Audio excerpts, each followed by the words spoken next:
Sinabi ni Coach Chot Reyes na dapat daw ay merong foul doon sa last play kung saan nanalo, kung saan namintis si Calvin Oftana yung pangtabla sana doon sa Game 1 na serye. Nanalo kagabi Barangay Hinebra sa pamamagitan nung last second shot ni Justin Brownlee. May 0.06 seconds na natira doon sa game. At doon sa susunod na play ay tumira to si Calvin Oftana. Sinalubong siya ni Brownlee at natumba si Oftana pero walang tinawag na foul ng mga ref. Sa tingin ng mga referee ay incidental contact lang yung nangyari pero sa tingin ni Coach Chot Reyes ay dapat daw tinawagan ng foul ito si Justin Brownlee at sinasabi niya na dapat daw masanksyon yung mga referee dahil hindi tinawagan ng foul si Oftana. Kaya ngayon nga magpoprotesta yata itong TNT tropa dahil sa nangyari sa Game 1. Pero ganun pa man, panalo Barangay Hinebra, lumamang sila ng napakalaki, 18 puntos pero humabol ng TNT. Pero yung mga clutch baskets, lalo na yung mga 4-point shots ni RJ Abarientos. Plus of course, alam natin yung tinira nga ni Justin Brownlee, yan talaga ang nagbigay ng panalo dito sa Barangay Hinebra. Kaya talagang masasabi natin na ang ganda ng ginawa at game plan nitong si Coach Tim Cone. Samantala naman, dito talaga natin makikita na ibang klase yung laro nitong si Justin Brownlee at RJ Abarientos at sila na talaga yung naging 1-2 punch nitong Barangay Hinebra. Sa ngayon naman, itong TNT, kinakailangan siguro, sabi nga ni Calvin Oftana, kinakailangan nilang mag-recover. Sinabi ni Oftana pagkatapos ng game na sa tingin niya meron talagang foul yon pero hindi tinawag ng mga referee. So ngayon, kinakailangan na talaga na mag-move on dahil wala nang magagawa. Kapag hindi tinawag ng referee, kinakailangan tuloy-tuloy lang talaga yung laro. At sa panig naman ng Barangay Hinebra, magfo-focus lang sila dito sa Game 2 para makabawi sila dahil syempre kahit nanalo doon sa Game 1, hindi masaya si Coach Tim Cone sa naging execution nila nung bandang huli kung saan nakahabol nga ditong TNT tropang 5G. So abangan natin yung Game 2. Gaya nung nabalita natin kahapon ay tuloy na at kumpirmado ng tinrade ng Terra Firma itong si Jerica Hanmisi sa San Miguel. Kasama din dun sa trade ang kanilang guard na si Paulo Hernandez. Ang naging kapalit naman yan ay si Wami Tiongson, si Chris Miller at yung second round draft pick ng San Miguel Beer.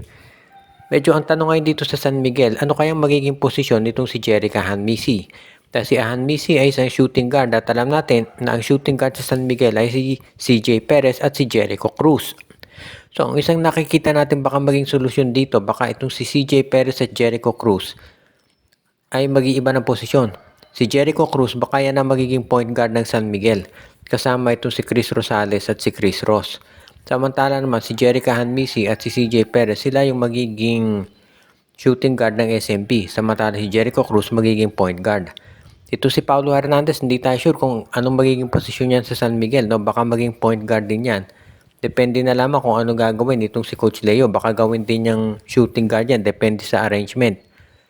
Pero hindi mga nagsasabi na baka itong si Jerica Hanmisi, yan na kinuha ng San Miguel. Dahil nagpre-prepare na sila eventually sa pagre-retiro nitong si Marcio Lassiter. Dahil syempre matanda na rin si Marcio. Baka nga yung pagkuha kay Paulo Hernandez ay isa ring senyales na nagre-ready na sila doon sa eventual retirement na rin nitong si Chris Ross. Anyway, itong paggalaw ng San Miguel Beer, hindi naman yan nakapagtataka. Dahil syempre, alam nga natin, matagal na sinasabi natin na problema talaga nila yung depensa ni Wami Tiongson. So ngayon si Wami Tiongson ay balik na dito sa Terra Firma kung saan siya unang nakilala. Tignan natin, mayroong mga nagsasabi na kaya daw nagbebenta ng ganitong mga players ng Terra Firma dahil ibebenta na yung team. So as much as possible, gusto na nilang bumaba yung selling price nito para madaling makakuha ng buyer. So baka ganyan nga ang nagiging sitwasyon dito sa Terra Firma Jeep kaya nila tinrade itong si Jerica Hanmisi. Ang isa pa nating mababalita ngayon, mukhang itong San Miguel Beermen daw ay meron pang isang gagawing trade bukod dito sa pagkuha kay Jerica Hanmisi. Kasi ang nireport ng Spin PH, una palang inoffer ng San Miguel itong si Wami Tiongson at si Chris Miller sa Titan Ultra kapalit ni Joshua Monson. Pero tumanggi raw itong Titan Ultra. So baka nga dahil hindi pumayag ang Titan Ultra, baka baguhin ng San Miguel yung offer nila.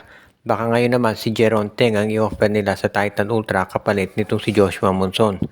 Pero nandyan na nakikita na natin na may intention talaga itong San Miguel Beer na kunin pala itong si Monson pero hindi tinanggap ng Titan Ultra. So ang usap-usapan ngayon baka daw itong San Miguel ay gumawa ng mas malaking offer dito sa Titan Ultra para naman mapapayag ito na talagang lumipat na dito sa San Miguel Beer at pumayag doon sa trade offer. Pero sa bandang huli magdedepende yan, syempre, kung ano yung mapagkakasunduan nila. Kung papayag ba talaga ang Titan Ultra sa trade offer na ito. Marami nagsasabi na ang tagal na talaga ni Monson dito sa Northport Titan Ultra pero hindi napipitas. Pero ngayon mukhang matutuloy na yan talaga at nakikita ng San Miguel na kinakailangan na nila na mag-upgrade ng roster. Kung mapapansin niyo kasi nag-iba na laro sa PBA. Yung mga top teams ngayon katulad ng TNT at Ginebra nagre-rely na sa 3-point shooting parang NBA. Samantalang ang San Miguel yung parang old-fashioned na poposte si Junmar sa loob. Syempre kung 2 points versus 3 points ang labanan ay talagang matatalong San Miguel dyan. Kaya kinakailangan talaga nilang kumuha ngayon ng isang 3-point ng mga 3-point shooters para naman makatulong dito si Junmar Fajardo. So parang yan talaga yung nangyayari ngayon dito sa San Miguel Beermen. Kaya hindi na nakapagtataka na ito si gagawa sila ng trade para masiguro na sila ay mananalo. Kaya nga mukhang ganyan talaga yung sitwasyon dito. Tignan natin kung ano magiging masasabi ngayon ni Coach Leo sa mga possible na new trades. At napag-uusapan itong mga trade, kinumpirma ni Joseldo C. dito sa All-Star Magazine na nasa trading block na si Cedric Barefield at si Christian David. Ang dalawang nabanggit na player ay matagal nang napapabalitang matatrade pero ngayon lang sinabi mismo at kinumpirma mismo ng owner ng Blackwater na ite-trade na nila yung dalawa at nakikinig sila doon sa mga offers. At ang matunog na balita ngayon, si Cedric Barefield na baka lumipat sa Meralco at si Christian David naman ay sa NLEX Road Warriors. Alam naman ang lahat na ang NLEX ay nangangailangan ng isang big man so hindi na nakapagtataka na si Cedric Barefield ay baka mapunta o si Christian David ay baka mapunta dito sa NLEX Road Warriors. Samantala naman si Cedric Barefield, ang matagal na uhog na yung pangalan niya sa TNT pero ngayon ay mukhang baka raw mapunta na dito sa Meralco Bolts. Of course, hindi na rin nakapagtataka to dahil yung Blackwater Bossing usually nakikipag-trade yan sa MVP Group para bang itong terra firma na farm team naman ng SMC. So kung sakasakali na ganyan nga mangyari, wala namang magugulat dito dahil sabi nga nila hindi wala naman nag-expect talaga na magtataga si Barefield at David diyan sa koponan ng Blackwater Bossing. So if ever mangyari ang trade na to, asahan natin na magkakaroon ng malaking upgrade sa point guard position ng Meralco Bolts na inaasahan na rin ng karamihan na mangyari talaga. Kaya magiging maganda to para dito sa Meralco kung sakasakali nga na ito'y matuloy. At kung ikaw naman itong Meralco Bolts, kinakailangan talaga paghandaan natin yan dahil syempre hindi mo naman gugustuhin na mawala ang oportunidad na maka-acquire ka ng isang Cedric Barefield. Sa panig ng TNT, siguro kaya hindi nila gustong kunin muna si Barefield dahil anytime naman pwede nilang pitasin ito si Robert Bolick mula sa NLEX and of course maganda pa naman yung nilalaro ni Jordan Heading. So yan siguro dahilan kung bakit itong si Cedric Barefield ay hindi muna kukunin ng TNT at ipapaubayan nila muna dito sa kanilang sister team na Meralco Bolts. So tignan natin ang mangyayari at iba pang mga development. Binabati natin yung ating mga taga-subaybay na sila Joshua Giray, Espejo at Rosales family, si Jonel Alagon, si Anthony Alon, si Michael D. Binabati din natin si RG Bueno, si Dexter Domer, si Anthony Alon, Katsakino Dukusin, Monde Guzman, Malyari Mascarillas, Ireneo Salangsang at ang iba pa.